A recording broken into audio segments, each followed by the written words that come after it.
സമാധാനം ആഗ്രഹിക്കാത്തവരായി നമ്മളിൽ ആരെങ്കിലും ഉണ്ടോ? എന്നാൽ പലപ്പോഴും അതിന് വിഘ്നം സംഭവിക്കുന്നത് വിദ്വേഷം നിറഞ്ഞ സന്ദേശങ്ങളോ സംഭാഷണങ്ങളോ പ്രസംഗങ്ങളൊക്കെയാണെന്ന് പറഞ്ഞാൽ എതിർക്കാൻ കഴിയുമോ? നമ്മുടെ സമാധാനം തകർക്കുന്ന ഇത്തരം പ്രവണതകൾക്കെതിരെ നമുക്ക് എന്തു ചെയ്യാൻ കഴിയും? നിയമ നടപടികളുമായി മുന്നോട്ട് പോകുമ്പോഴുണ്ടാകുന്ന കോംപ്ലിക്കേഷൻസ് ആണ് ഒട്ടുമിക്ക ആളുകളെയും അനീതിക്കെതിരെയുള്ള പോരാട്ടത്തിൽ നിന്ന് പിന്തിരിപ്പിക്കുന്നത്. കൂടാതെ സമയനഷ്ടവും ധനനഷ്ടവും മറ്റൊരു ബാരിയറാണ്. എന്താണ് ഹെയ്റ്റ് സ്പീച്ച് അല്ലെങ്കിൽ വിദ്വേഷ പ്രസംഗം? മതം, ജാതി, വംശം, ജനിച്ച സ്ഥലം, ലിംഗഭേദം, ലൈംഗിക ആഭിമുഖ്യം ഇവയുടെയൊക്കെ അടിസ്ഥാനത്തിൽ ആളുകൾക്കിടയിൽ പരസ്പരം വിദ്വേഷം ഉണ്ടാക്കുന്ന അല്ലെങ്കിൽ വിഭാഗീയത ഉണ്ടാക്കാൻ സാധ്യതയുള്ള സന്ദേശങ്ങൾ, സംഭാഷണങ്ങൾ, പ്രസംഗങ്ങൾ, എഴുത്തുകൾ, പെരുമാറ്റം, ചിത്രങ്ങളോ ചിഹ്നങ്ങളോ ഇത്തരം കാര്യങ്ങൾക്ക് വേണ്ടി ഉപയോഗിക്കുക. ഇതൊക്കെയാണ് ഹെയ്റ്റ് സ്പീച്ചിന്റെ പരിധിയിൽ വരുന്ന കാര്യങ്ങൾ.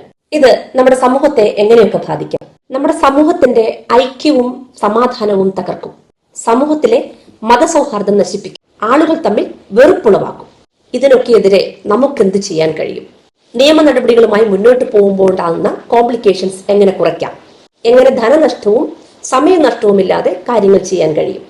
വിദ്വേഷ പ്രസംഗങ്ങൾ സമൂഹത്തിൽ നിന്ന് തുടച്ചു മാറ്റാൻ സുപ്രീം കോടതി ഇടപെടണമെന്ന് നിരവധിയായ ഹർജികളിലൂടെ ആവശ്യപ്പെട്ടതിന് പ്രകാരം ജസ്റ്റിസ് KM ജോസഫും ജസ്റ്റിസ് BV നാഗരത്നയും അടങ്ങുന്ന ബെഞ്ച് ഈ പരാതികൾ പരിഗണിച്ച് വിദ്വേഷ പ്രസംഗങ്ങളോ സ്റ്റേറ്റ്മെന്റുകളോ അതുമായി ബന്ധപ്പെട്ട കാര്യങ്ങളോ ശ്രദ്ധയിൽപ്പെട്ടാൽ പരാതികൾക്ക് കാത്തുനിൽക്കാതെ സുമോട്ടോ കേസ് രജിസ്റ്റർ ചെയ്യാൻ രാജ്യത്തെ പോലീസ് മേധാവികളോട് സുപ്രീം കോടതി ആവശ്യപ്പെട്ടിരിക്കുകയാണ്.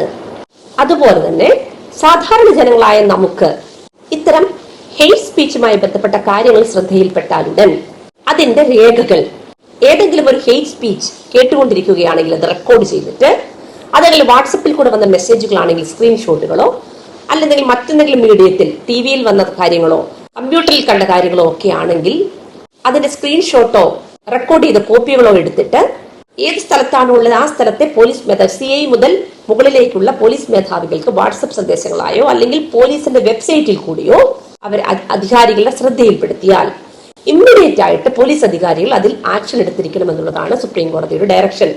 പോലീസ് മേധാവികൾക്ക് അങ്ങനെ ഇൻഫോം ചെയ്ത പ്രകാരം പോലീസ് മേധാവികൾ നടപടിയെടുക്കുന്നില്ല എങ്കിൽ അല്ലെങ്കിൽ നടപടിയെടുക്കുന്നില്ല എന്ന് നമുക്ക് ബോധ്യപ്പെട്ടാൽ ഒരു എഴുത്തിലൂടെ സുപ്രീം കോടതി അറിയിച്ചാൽ സുപ്രീം കോടതി ആ എഴുത്തിനെ ഒരു കേസായി പരിഗണിച്ച് ഉടനടി സുപ്രീം കോടതി നടപടിയെടുക്കുന്നതാണ്. കേസ് പരിഗണിക്കുന്ന സമയത്ത് നിലവിലുണ്ടായിരുന്ന നിയമം ഇന്ത്യൻ പീനൽ കോഡിൽ 153AB സെക്ഷൻ 505 പ്രകാരം കുറ്റം ചെയ്യുന്ന വ്യക്തിക്ക് 3 വർഷം വരെ തടവ് ലഭിക്കാവുന്ന കുറ്റമാണ്. മത സ്ഥാപനങ്ങൾ ഇതിനകത്ത് ഉൾപ്പെട്ടിട്ടുണ്ടെങ്കിൽ 5 വർഷം വരെ ജയിൽ ശിക്ഷ ലഭിക്കാവുന്ന കുറ്റമാണ്.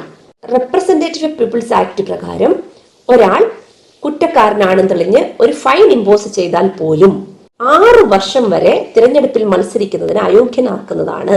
നിയമ നടപടികളുമായി ബന്ധപ്പെട്ട് ഇത്രയധികം ഇതിനെ ലളിതവൽക്കരിച്ച സ്ഥിതിക്ക് ഇനി നമ്മുടെ മൗനം വിട്ട് രാജ്യരക്ഷയ്ക്ക് വേണ്ടി, രാജ്യത്തിന്റെ സുരക്ഷയ്ക്ക് വേണ്ടി പൗരന്മാർ തമ്മിലുള്ള ബന്ധം ഊട്ടിയുറപ്പിക്കുന്നതിന്റെ ഭാഗമായിട്ടുള്ള പ്രവർത്തനങ്ങൾ നമുക്കും പങ്കാളിയാവാം.